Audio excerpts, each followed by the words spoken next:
Episodio 1. No era el quien gritaba. Cuando escuchas a un demonio gritar, esperas horror. Pero lo que escuchamos esa noche fue dolor humano. Un grito con nombre, con historia, con fe rota. Y lo más perturbador no fue el demonio. Fue el cura. ¿Por qué lloraba? No por miedo, sino por algo peor. Reconocimiento. Lo vi con mis propios ojos. La niña estaba amarrada al lecho de piedra del convento abandonado. Su cuerpo delgado no se movía, pero su sombra sí. Padre Esteban entró sin decir una palabra. Tenía la Biblia abierta en una mano y un rosario roto en la otra. Cuando comenzó a rezar, su voz temblaba, pero no por falta de fe, sino porque el rezo le dolía. Va de retro, Satana, dijo con fuerza. La niña levantó la cabeza y habló, con una voz que no le pertenecía, tampoco al demonio. Me abandonaste 2 veces. Padre. Él se congeló. Yo también. Nadie esperaba que el exorcismo comenzara con una acusación. Entonces, las lágrimas cayeron por sus mejillas. No una, no 2. Ríos de dolor antiguo. No, no puede ser, susurró. La niña comenzó a reír, pero no con burla, con tristeza, como si ambos compartieran un secreto demasiado sucio para ser pronunciado en misa. ¿Recuerdas el orfanato? Esteban. Silencio. Solo su llanto respondió. Yo quise intervenir, pero una fuerza invisible me dejó clavado al suelo. El aire estaba cargado, no de maldad, de vergüenza. Padre Esteban cayó de rodillas. El rosario se le resbaló de las manos, y la Biblia comenzó a arder sola. El fuego no era rojo, era azul, sagrado, como si el cielo mismo quisiera borrar esas páginas. Entonces ella habló de nuevo, no con rabia, con ternura venenosa. Exorcízame si puedes, pero sabes que para sacarme, primero tienes que recordar lo que hiciste. Y entonces lo entendí. El demonio que hablaba a través de la niña no vino del infierno, vino de un pasado enterrado, de un pecado sellado con sotana. Y Padre Esteban no luchaba contra el demonio, luchaba contra sí mismo. Episodio 2. Lo que ocultó la sotana. A veces, el exorcismo no comienza con un grito, sino con una pregunta que desgarra el alma. ¿Recuerdas el orfanato? ¿Esteban? Esa voz no era de la niña. Era de alguien que había muerto hacía más de 20 años. Alguien que el padre Esteban enterró 2 veces. Una vez bajo tierra, y otra bajo votos de silencio. La niña, atada al lecho de piedra, dejó de retorcerse. Sus ojos, antes negros como tinta derramada, ahora lo observaban con una mezcla imposible. Inocencia y rencor. No me tocaste con tus manos, pero sí con tus palabras. No me miraste con deseo, pero sí con abandono. El cura se estremeció. Intentó alzar la cruz, pero sus manos temblaban tanto que cayó al suelo. La cruz rodó hasta los pies de la niña, quien sonrió como si ya no fuera poseída, sino empoderada. Cuando tenía 8, tú me dijiste que Dios solo hablaba con los puros. Y yo, nunca volví a escucharlo. Las lágrimas de Esteban eran ahora silenciosas. No eran de arrepentimiento. Eran de memoria. Yo observaba todo desde el rincón más oscuro del cuarto. Tenía miedo de intervenir, porque algo en esa escena no era posesión demoníaca. Era confesión. Un juicio sin altar. Una verdad sin absolución. ¿Quieres sacarme, padre?, dijo ella. O lo que hablaba desde ella. Entonces dime cómo se llamaba la niña que se colgó en el campanario. Él apretó los ojos. Sus labios sangraban de tanto apretarlos. Pero al final, lo dijo. Sofía. El aire se detuvo. Las velas parpadearon. Y por primera vez en todo el ritual, la niña gritó. No un grito demoníaco. Un grito humano. De esos que cargan siglos de silencio. Ella se arqueó hacia atrás. La cama crujió. Y una sombra salió de su cuerpo. No voló. No chilló. Solo lloró. Y entonces, desde la nada, una campana sonó. Una sola vez. Como si Sofía hubiese sido escuchada. Al fin. Pero algo estaba mal. Porque cuando el padre Esteban levantó la mirada, ya no tenía ojos. Solo 2 cuencas negras, llenas de agua salada. ¿Qué ves?, pregunté. Y él, con voz rota, respondió. A todos los que exorcicé, sin saber que yo era el que estaba poseído. Episodio 3. El exorcismo que no era para ella. Creímos que el demonio había sido expulsado. Creímos que el grito de la niña significaba liberación. Pero estábamos equivocados. El verdadero exorcismo no era para ella. Era para el hombre que sostenía la cruz. Como si aún pudiera esconderse detrás de Dios. Padre Esteban no volvió a hablar. Sus labios se cerraron como si una mano invisible los hubiera sellado con cera ardiente. Lo llevamos al convento viejo. donde los muros aún rezuman humedad y promesas rotas.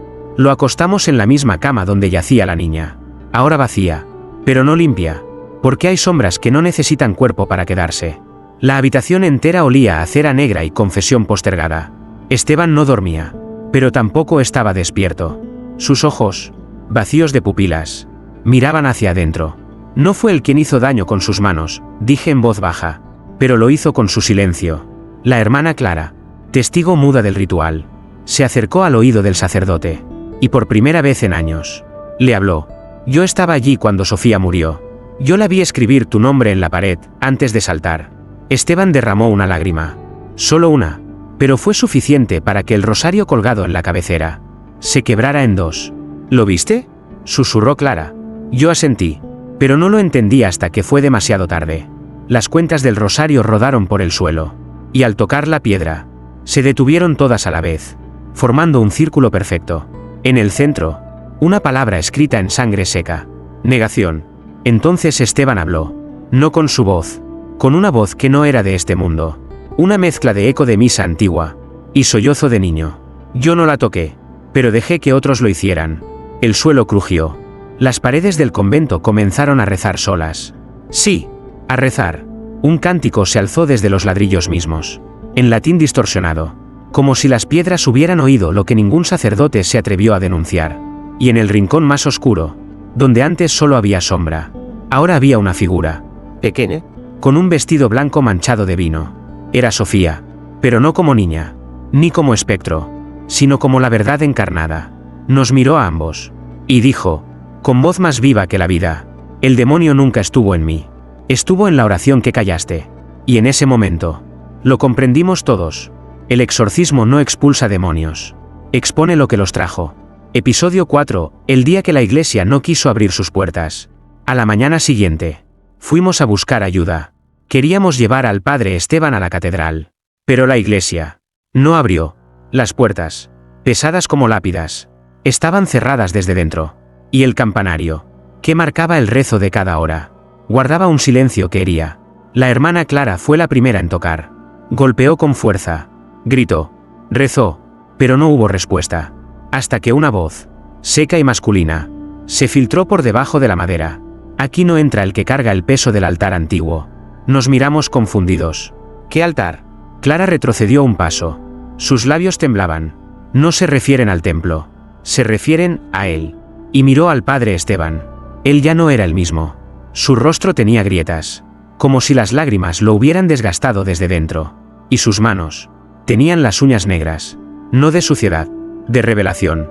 Él no carga el demonio, susurré. Él carga la misa que se cayó.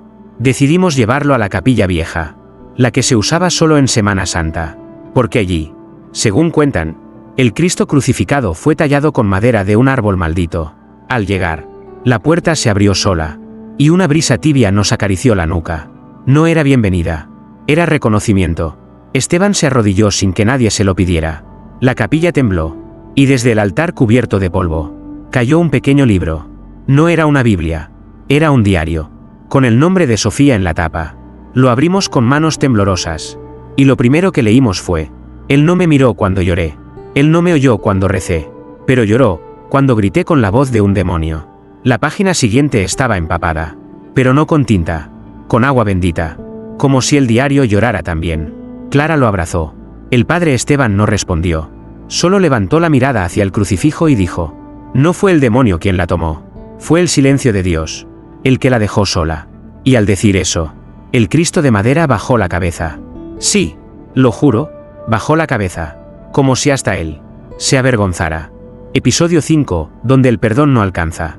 El Cristo bajó la cabeza, y en ese instante, la hermana Clara dejó de rezar, porque entendió que lo que teníamos frente a nosotros no era un acto de fe, era una respuesta, una que venía desde lo alto, o desde muy, muy abajo. El padre Esteban cayó boca abajo, como si la tierra lo reclamara, y desde sus labios, entre tierra y sangre, salió un susurro que no estaba dirigido a Dios. Si estás escuchando, ven por mí, pero ven con ella. Esa noche no dormimos. Nos quedamos los tres dentro de la capilla, esperando algo, una señal, un castigo, o el regreso del alma que él no había sabido proteger. Y a las 3:13 de la madrugada, las velas que no habíamos encendido comenzaron a prenderse solas, una por una, hasta formar un círculo perfecto alrededor del altar. Y entonces, sin previo aviso, una cuarta presencia llenó la sala. No entró, no se manifestó, solo se impuso, como el aroma de una memoria podrida, como el frío que no viene del invierno sino del pasado. El diario de Sofía se abrió por sí solo, y una nueva página, que no habíamos visto antes, apareció manchada con tinta roja. ¿No tinta? ¿Vino? Clara leyó en voz alta. No lloré cuando me encerraron. No lloré cuando grité tu nombre. Lloré cuando escuché que llorabas tú. Demasiado tarde. Entonces, el cura se levantó, pero no caminaba como un hombre. Sus pies flotaban apenas sobre el suelo, como si ya no perteneciera del todo a este plano. Se acercó al altar, colocó ambas manos sobre él, y las velas explotaron. Sí, explotaron. Luz y ceniza llenaron la capilla, y en medio de ese caos bendito, una voz, la suya, pero rota, dijo: no quiero redención. Quiero el mismo dolor que le negué. En ese momento, la pared detrás del altar empezó a agrietarse, como si alguien, o algo, quisiera salir de dentro del muro. Y justo antes de que la primera piedra cayera, una voz de niña susurró cerca de mi oído: él no me salvó, pero ahora podrá ver lo que me hicieron. El exorcismo aún no había terminado, porque el demonio que debía salir aún no había sido nombrado. Episodio 6. El demonio tenía nombre. El muro crujió como si tuviera huesos. Y cuando la primera piedra cayó, el aire cambió. Ya no era denso. Era culpable. Una humedad vieja emergió de la grieta. No era agua. Era algo más viscoso, más oscuro, como si la capilla comenzara a sudar lo que cayó por décadas. Clara retrocedió con un rosario en mano. Yo no podía moverme. Y el padre Esteban, aún con la frente tocando el altar, parecía rezar, pero sus labios no se movían. La grieta se abrió por completo, y del otro lado no había ladrillos. Había una habitación sellada, pequeña, sin ventanas, solo una silla, una cruz clavada al revés, y un nombre escrito con uñas en la pared: Julián. Clara se persignó, pero el símbolo de la cruz tembló sobre su pecho. ¿Quién?, pregunté, sin atreverme a decir más. Ella tardó en responder, pero su voz salió como cuchilla en la garganta. Fue el director del orfanato, antes que Esteban. Entonces, el padre se levantó. Sus ojos ya no eran ojos, eran espejos empañados por dentro. Yo fui su alumno, su protegido, su silencio. Dentro de la habitación había otra cosa, un baúl, viejo, sellado con cadenas oxidadas. Al tocarlo, las velas volvieron a encenderse, no con fuego, sino con llamas azules, como las que habían consumido la Biblia durante el primer exorcismo. Esteban abrió el baúl. Dentro había ropas de niña, un zapato pequeño, y una carta amarilla por el tiempo. Él la sacó con manos temblorosas, y leyó: Padre Julián, si me callo, ¿me querrá Dios igual? La habitación entera lloró. Sí, lloró. Las paredes comenzaron a humedecerse. Gotas gruesas caían desde el techo. Y el altar empezó a sangrar. Entonces lo entendí. El demonio no vino del infierno. Ni siquiera vino del dolor. Vino del silencio heredado. Del pacto que nadie firmó con tinta, pero que todos respetaron con miedo. Esteban cayó de rodillas. Clara se le acercó. Dilo, le susurró. Por ella. Por ti. Por todos los que aún no pueden gritar. Y lo dijo, con una voz rota, pero verdadera. El demonio no es Sofía. El demonio fue quien le enseñó a callar. Y en ese instante, la cruz invertida en la pared cayó, pero no hacia el suelo. Cayó sobre el altar, como si por fin la misa comenzara a purificarse. Episodio 7. La confesión que nadie escribió. La cruz cayó sobre el altar, como si la verdad misma se arrodillara por primera vez. El padre Esteban se quedó inmóvil, con la carta de Sofía aún en las manos. El papel temblaba, pero no por el viento, sino por la memoria viva que lo habitaba. Clara cerró la puerta del cuarto oculto, no por miedo, sino por respeto, porque lo que allí se encontraba no era evidencia, era culpa convertida en reliquia. El altar seguía sangrando, no en abundancia, solo gotas, espesas, constantes, como si llorara en otro idioma. ¿Qué hacemos ahora?, le pregunté a Clara. Ella no respondió, solo se acercó al padre Esteban y le puso la mano sobre el hombro. La misa no termina con un amén, termina cuando alguien escucha lo que nunca se dijo en voz alta. Esa noche, nos quedamos en la capilla. Clara encendió todas las velas de nuevo. Y el padre Esteban, aún de rodillas, comenzó a murmurar algo que no entendíamos. Era un rezo. Sí, pero distinto. No era un exorcismo. Era una confesión. No a Dios, a Sofía. Yo sabía lo que ocurría en el orfanato. Todos lo sabíamos. Pero le teníamos más miedo al escándalo que al infierno.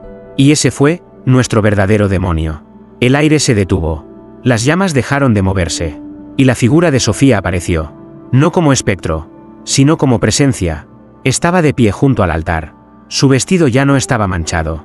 Su cabello, suelto. Su rostro, sereno. Pero sus ojos lloraban por dentro. ¿Por qué lloras ahora, padre? Susurró su voz. Esteban levantó la vista. Porque ya no puedo salvarte. Porque llegué tarde. Porque el único exorcismo real que puedo ofrecerte es decir tu nombre sin miedo. Sofía se acercó al altar. Y con un dedo escribió en la sangre. Escúchame. El diario se abrió en su última página. Nadie lo tocó. Y las palabras se escribieron solas. Una a una. Como dictadas desde el más allá. No vine a vengarme. Vine a ser escuchada. Vine a sacar al demonio de su escondite más seguro. El silencio de los justos. En ese instante, el altar dejó de sangrar. Las velas se apagaron. Y por primera vez, el padre Esteban no lloró. Solo cerró los ojos. Y dijo en voz baja. Gracias, por exorcizarme tú a mí. Episodio 8. El eco que rezaba solo en la iglesia vacía. Pensamos que había terminado. Que el perdón bastaba. Que la confesión del padre Esteban cerraba la herida. Pero el silencio de la capilla no era paz. Era espera. A la mañana siguiente. Regresamos. Queríamos sellar el cuarto oculto. Quitar las ropas. Quemar el diario. Enterrar todo. Pero algo nos detuvo al cruzar el umbral. La iglesia no estaba vacía. Sin embargo, no había nadie. El eco nos llegó antes que el viento. Un canto. Débil. Lejano. Como si alguien rezara desde las paredes mismas. Padre Esteban se detuvo en seco. Clara me tomó del brazo. ¿Lo oyes?, dijo, con los ojos fijos en el altar. Yo asentí. Era la misma melodía que escuchábamos en la infancia. El rezo de las tardes. Pero invertido. Padre nuestro, que no estás en el cielo. Santificado sea tu nombre, por los que no pudiste salvar. Nos acercamos al altar. Y entonces vimos lo imposible. Cada banco de la iglesia tenía marcas nuevas. Nombres tallados. Nombres de niños. Sofía era solo el primero. Había más. Muchos más. No fue una historia. Fue una cadena, murmuró Clara. El padre Esteban cayó de rodillas. Yo no vi todo. Pero eso no me hace inocente. ¿Y qué hacemos ahora?, pregunté. Él alzó la vista. Y con una voz que ya no era de culpa, sino de decisión, dijo: damos misa. Una última. Pero esta vez, para ellos. Esa noche, encendimos todas las velas. No por fe. Por memoria. Clara limpió el altar. No con agua bendita, sino con sus propias lágrimas. Y Esteban, con el diario de Sofía abierto sobre el pecho, se preparó para predicar no al pueblo, sino a los olvidados. A medianoche, las campanas sonaron, pero nadie las tocó. Y frente a nosotros, bajo la tenue luz de los cirios, las sombras de los niños llenaron las bancas. Sin rostro, sin sonido, pero presentes. Bienvenidos, dijo el padre Esteban, con voz firme. Y la iglesia rezó con él, no por salvación, sino para que al fin alguien pronunciara sus nombres sin miedo. Episodio 9. Los niños que regresaron para escuchar su nombre. El templo estaba lleno, pero no de fieles, sino de los que nunca fueron escuchados. Sombras pequeñas, ¿quieres?, ocupaban los bancos de madera, con una dignidad que estremecía. No hablaban, no se movían, pero cada una de ellas esperaba oír su nombre. Padre Esteban respiró hondo. Tenía el rostro en calma, como quien está a punto de entrar a su propio juicio. Hoy no predico sobre el cielo. Hoy leo los nombres que la tierra olvidó. Y lo hizo, uno a uno, desde el diario de Sofía, desde papeles antiguos, desde su memoria. Sofía, Matías, Clara Eugenia, Luisito, Catalina. Cada nombre pronunciado hacía que una vela parpadeara, y una sombra se levantara del banco, caminara hacia el altar, y desapareciera, no en oscuridad, en luz. Yo observaba en silencio. Nunca una misa me había hecho llorar desde tan adentro. No por fe, sino por la injusticia tan honda, que parecía tener raíces bajo cada piedra de esa iglesia. Cuando Esteban pronunció el último nombre, una figura apareció en el fondo. No era un niño, era un hombre. Alto, con sotana gris, sin rostro, pero con manos ensangrentadas. Clara lo reconoció primero. Padre Julián. Las sombras que quedaban retrocedieron. El ambiente se tensó. Las velas se apagaron. El silencio se volvió venganza contenida. Esteban bajó del altar. Caminó hacia la figura. Tu nombre no lo leeré, porque tu presencia ya es suficiente condena. La figura avanzó. Clara rezaba en voz baja. Yo no podía moverme. Pero entonces, una de las sombras, la más pequeña, salió del banco y se puso delante del padre Julián. Era Sofía, reconocible, firme, llena de una paz antigua. Lo miró y dijo una sola palabra. Yo. El rostro del hombre explotó en llamas invisibles. No gritó, no cayó, simplemente desapareció. Y cuando se extinguió, la última sombra se disolvió en la brisa de la madrugada, llevándose consigo el peso de siglos, el eco de los silencios, y las lágrimas del cura, que por fin había exorcizado al verdadero demonio. El olvido. Episodio 10, la confesión del sacerdote que no pudo salvarse. La iglesia quedó en silencio. Las sombras se habían ido. Sofía, también. Y el altar por fin respiraba limpio. Pero padre Esteban no se levantó. Permanecía arrodillado, con la cabeza inclinada, con las manos unidas, como si esperara una respuesta, o un castigo. ¿Se acabó?, susurré. Clara no respondió. Solo observaba al sacerdote como si viera un cuerpo y un alma separados por fin. Él alzó la vista, y con una voz que no temblaba, pero dolía, habló. He devuelto los nombres. He devuelto el altar. Pero hay uno que todavía no ha sido pronunciado. Yo fruncí el ceño. ¿A qué se refería? Esteban se puso de pie. Caminó hasta el confesionario. Ese que nunca se usaba desde el incendio del 86. El que decían estaba maldito. Se sentó adentro. Y con voz firme, como en los viejos tiempos, dijo, estoy listo para confesarme. Clara y yo nos miramos. Pero sabíamos que él no hablaba con nosotros. Hablaba con algo más grande. Algo que lo escuchaba desde hacía años. Y al fin le daba permiso para hablar. Yo sabía. No todo, pero lo suficiente. Lo suficiente para haber parado aquello. Para haber denunciado. Para haber hecho ruido. Pero callé. Callé porque no era mi responsabilidad. Porque no tenía pruebas. Porque era solo un niño más. Y ahora entiendo que callar frente al mal es hacerle espacio en el altar. Su voz se quebró por primera vez desde que comenzó la misa de los nombres. He exorcizado demonios. He leído escrituras. He bautizado en nombre de la luz. Pero nunca, nunca, me bauticé a mí mismo en la verdad. Se hizo el silencio, tan hondo, que pudimos escuchar el leve crujido de las paredes, como si la iglesia respirara aliviada. Esteban salió del confesionario. Sus ojos estaban secos, sus manos tranquilas. Y entonces, dijo lo impensable. Voy a dejar la sotana. Clara dio un paso atrás. Yo no supe qué decir. No por cobardía, sino porque la fe que yo representé no merece seguir vistiéndose de blanco. Mientras queden sombras sin nombre. Salió del templo sin mirar atrás. Y cuando la puerta se cerró, las velas se apagaron una a una. No por viento, por dignidad. Clara se acercó al altar. Y allí, donde antes sangraban los rezos, solo quedó una frase escrita con cera. No basta con exorcizar demonios. Hay que dejar de ser su casa. Episodio 11, la última misa antes de quemar los hábitos. Desde que el padre Esteban dejó la iglesia, la parroquia quedó en silencio. No ese silencio tibio de las tardes santas, sino uno hondo, seco, como de tumba recién sellada. Clara y yo abrimos las puertas cada mañana. Encendíamos las velas. Leíamos los salmos. Pero el altar ya no respondía. Era como si, sin él, la iglesia hubiera perdido algo más que a su sacerdote. Había perdido su voz. Una noche, casi por impulso, fui a buscarlo. Lo encontré en una casita al borde del bosque, en silencio, escribiendo con una pluma que goteaba más memoria que tinta. ¿Por qué escribes?, le pregunté. No levantó la mirada. Porque si nadie lo cuenta, esto volverá a ocurrir.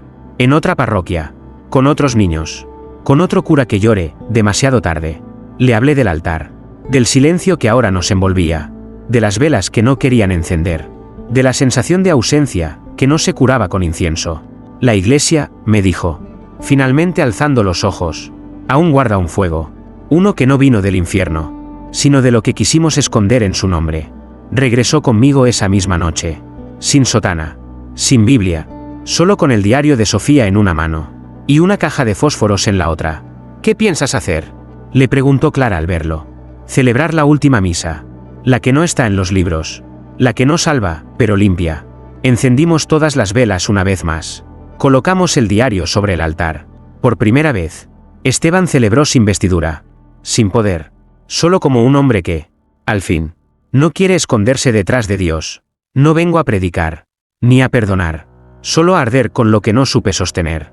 Y entonces roció el altar con vino. Lo rodeó con incienso. Y prendió la cerilla. El fuego tardó en tomar. Pero cuando lo hizo, no se detuvo. El altar ardía sin gritos. Sin furia. Como si entendiera. Como si por fin aceptara la purificación. Mientras las llamas bailaban, una última sombra apareció entre los bancos. Era Sofía. Sonriente. Silenciosa. Libre. Caminó hacia el fuego. Lo tocó. Y desapareció. Y cuando todo quedó en cenizas, el padre Esteban cayó de rodillas y susurró: ahora sí, la iglesia está lista para empezar de nuevo. Episodio 12, la ceniza que habló cuando todo terminó. El altar ya no estaba. Solo quedaban restos de madera, cera derretida, y trozos negros de un mármol que había cargado siglos de silencios.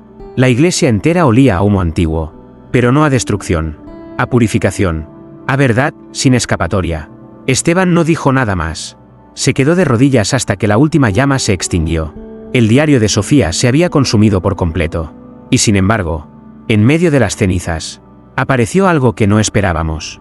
Una hostia, intacta, colocada en el centro exacto donde el fuego más fuerte había crepitado. Clara la tomó con manos temblorosas. ¿Cómo?, susurró. Esteban la miró con los ojos más limpios que le habíamos visto nunca. No había culpa, ni pena, solo una paz extraña, de esas que solo se alcanzan después del llanto final. No fue pan lo que Dios dejó, dijo. Fue memoria. Entonces, algo ocurrió. Las campanas, que no habían sonado en días, tañeron una sola vez. Y el eco rebotó por las paredes desnudas del templo, como una bendición sin sacerdote.